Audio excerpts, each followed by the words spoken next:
Eh, Voy a compartir con ustedes una síntesis mía personal, yo la tengo en un cuadro, de las características de las 3 formas de planificar en nuestro nivel.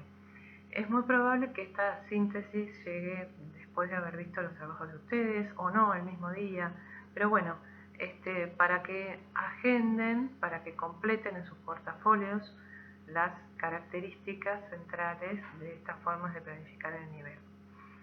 Voy a recorrer con cada una de ellas los mismos aspectos, ¿no? Y viendo qué ocurre con cada una de esas formas de planificar.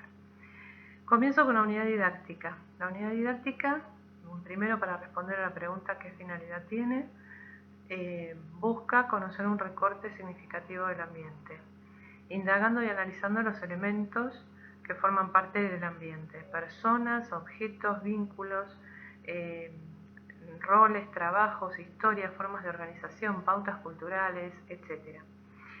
Las áreas que involucra, en líneas generales, las áreas que van a estar siempre involucradas, las que se necesiten para responder a la indagación de ese recorte, pero naturalmente siempre está asociada el área del ambiente natural y social, porque la finalidad de esta estructura es justamente indagar sobre un recorte. El ambiente entonces es una cuestión clave, la elección del ambiente es clave, se parte del mismo para proponer la propuesta didáctica. Los contenidos funcionan como una especie de instrumentos para responder los interrogantes que plantea el objeto de estudio en el caso de la unidad didáctica. El tiempo que va a llevar una unidad didáctica va a ser el necesario para indagar ese recorte de la realidad que se ha seleccionado. Suele ser estimativamente 20 días en adelante. Siempre todo esto está sujeto a lo que vaya ocurriendo, ¿no? en el transcurrir de la unidad. Los tipos de actividades que se proponen en la unidad didáctica. Por lo general, siempre está incluida una visita al lugar elegido como recorte de la realidad, propuestas de indagación y de sistematización de lo observado, experimentado, vivido a través del recorte, actividades lúdicas, el juego trabajo, el juego sectores, juego talleres, juego centralizador. El juego está siempre involucrado en la unidad didáctica. Las actividades en la unidad didáctica, y en realidad en todas las formas de planificar, tienen que promover variadas formas de interacción grupal, o sea, que tiene que haber propuestas de actividades individuales, en parejas, en pequeños grupos, como grupo centralizador, ¿no? El juego es fundamental, que las propuestas lúdicas se enriquezcan, se complejicen, nutriéndose también de otras experiencias vividas. En el caso de la unidad didáctica es fundamental la existencia del juego en la planificación de la unidad didáctica. No tiene un producto final la unidad didáctica. En relación a la participación de los chicos en la planificación, a lo largo del recorrido los alumnos se van a ir apropiando de las primeras preguntas problematizadoras planteadas por el docente, las vincularán con otras nuevas que van planteando ellos mismos, en un ciclo de aproximaciones sucesivas a ese recorte que se ha decidido indagar. Ejemplos de unidades didácticas: la granja de Don Mario, el hospital de Quilmes, la salita cercana al barrio, o sea, supongamos salita de Favaloro, que está por Quilmes. Ejemplos para tener ejemplos de unidades didácticas posibles. Vamos al proyecto. El proyecto, ¿qué finalidad tiene? Vuelvo a recorrer las mismas preguntas, ¿no? Con las 3 formas de planificar. ¿Qué finalidad tiene? Bueno, permite trabajar con determinados contenidos que es preciso que los niños construyan en el marco de determinados contextos que les dan significación, o cuando lo que importa es realizar un producto final. Esta es una gran característica del proyecto, ¿no? Que tiene un producto final. Y habíamos dicho ya en algún momento que el producto final puede ser algo tangible, creo que lo dice Pisluk también, puede ser algo tangible, o sea, algo que se ve, una feria de ciencias, una feria del plato con los padres, una reunión con los padres, un compartir algo con otro grupo, armar un libro, un producto, digamos, o puede ser también si se trata de un proyecto anual que tiene que ver con la creación de hábitos, por ejemplo, bueno, el producto va a ser observar en el tiempo cómo se han ido apropiando de algunas conductas. ¿Qué áreas involucra el proyecto? Bueno, va a involucrar las áreas necesarias para enmarcar los contenidos que se eligieron trabajar. El ambiente, en este caso, es un medio que va a colaborar, brindando cierta información necesaria para realizar el proyecto, pero no tiene la importancia que tiene la unidad didáctica.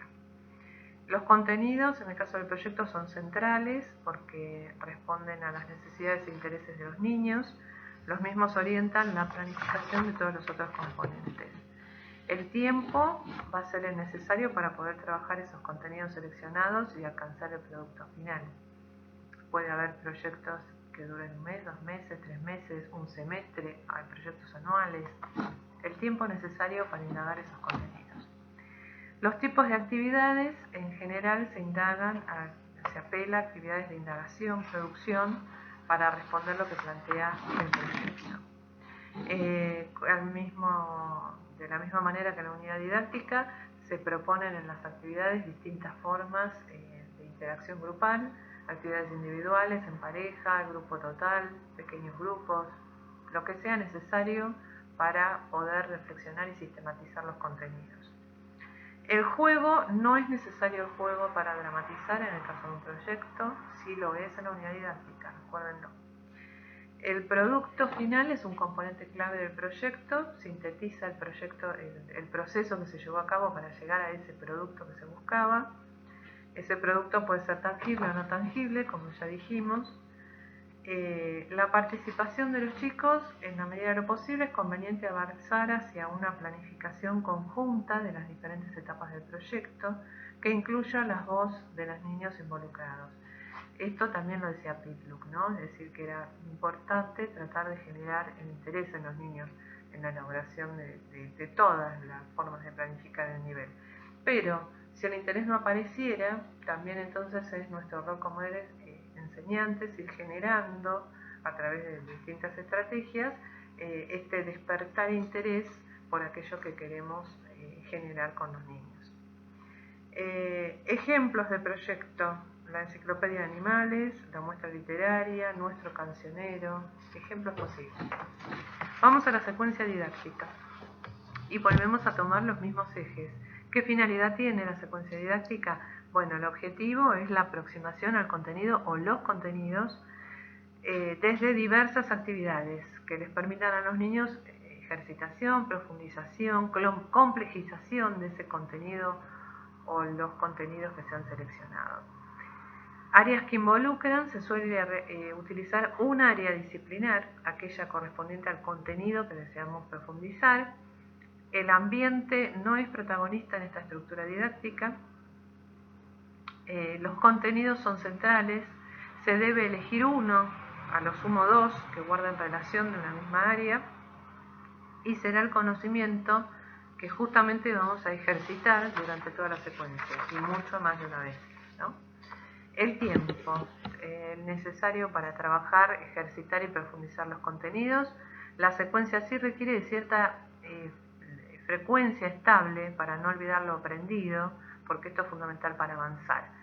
¿Qué quiere decir esto? Si vamos a armar una secuencia didáctica de matemática, entonces uno planifica que el tiempo que voy a utilizar es, por ejemplo, con una frecuencia de 3 veces por semana.